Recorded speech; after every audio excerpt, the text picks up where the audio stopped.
Howdy, I'm Grey Pilgrim. One thing I wanted to talk about was rich man, poor man. Back in the early days of America, if you were pretty well off and you just heard about this newfangled invention of Colonel Colt's, you can go out and get yourself one of these. 1849, and this is what, 31 caliber, 5-shot little pocket revolver. This was very, very popular with the 49ers going out to California.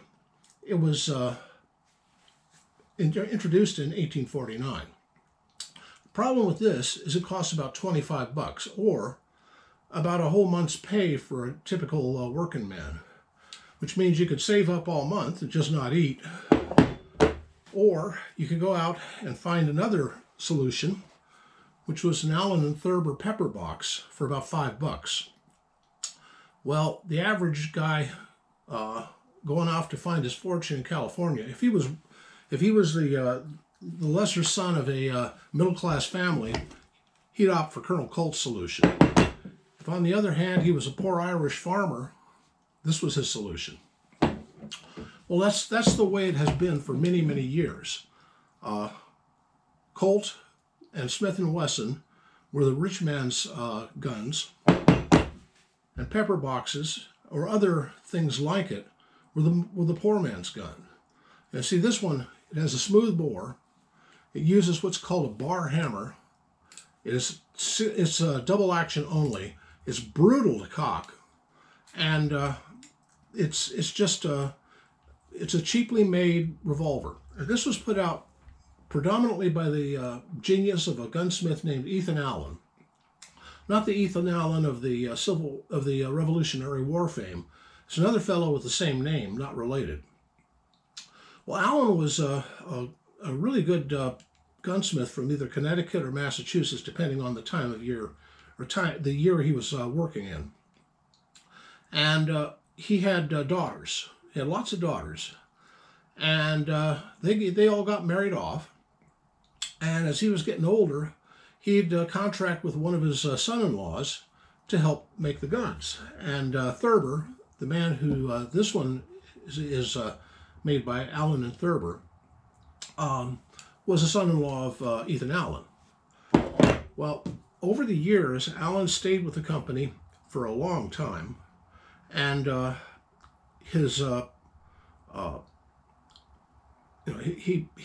they kept making better and better guns. Not quite up to Colt or Smith & Wesson standards, but better guns. Well, after the introduction of the 1873 Single Action Army and other similar centerfire cartridge guns, the same dichotomy continued. For the rich man, this, or one like it, a Colt, like an 1873, or maybe a Smith & Wesson top break. But for the poor man, well, the Ivor Johnson Cycle and Gun Works came up with this. It's a break action. Come on now, there.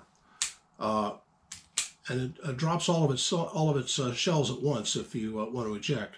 This was in 38 Smith & Wesson. Caliber doesn't matter. This is a cheap knockoff gun from the turn of the 20th century. 1890s through about 1912, World War I period. And this is what your typical working man would have in his vest pocket. Not this, maybe this, and this one's a little higher standard. This is a forehand, and oh gosh, I can't remember by this time who forehand's partner was. And I need this to read it. Yeah, forehand. Well, remember Allen and Thurber? Thurber died, and a guy named Wheelock, who was another son-in-law, joined the firm, and it became Allen and Wheelock. And then another fellow named Wadsworth moved in. He was another son-in-law, or a nephew. He was one of Alan's grandkids. And he joined Wheelock, and it was Alan, Wheelock, and Wadsworth. And then Alan died and became Wheelock and Wadsworth. And then I think Wadsworth, I don't know if he died or he just retired. And another nephew named Forehand. They had a lot of girls who married off to all kinds of fellas, but they were all, basically it's the same family going all the way back. Forehand came out with this. This was in 32 short.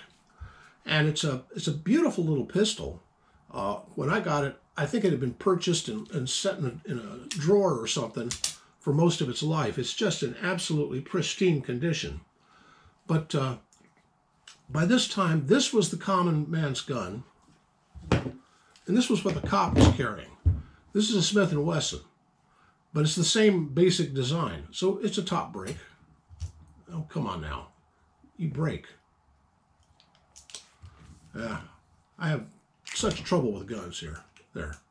But as you see, it's got a little problem with the spring. Yeah. All of these are well, over 100 years old, so I'll give them a little leeway for that. But the concept is that it starts out, poor man, rich man. Poor man, rich man. Or cop. And that's just been the way of things all along. I mean, today it would be, you could buy a Beretta or something else like it. And or you could buy something like a little Jennings 20-25 auto. I don't know. These days, I think Glocks have gotten cheap enough that your typical gang guy probably carries a Glock with a switch. But it's the same principle. The rich man has a rich man's gun, and the poor man carries a poor man's gun. Anyway, just a thought. Happy trails.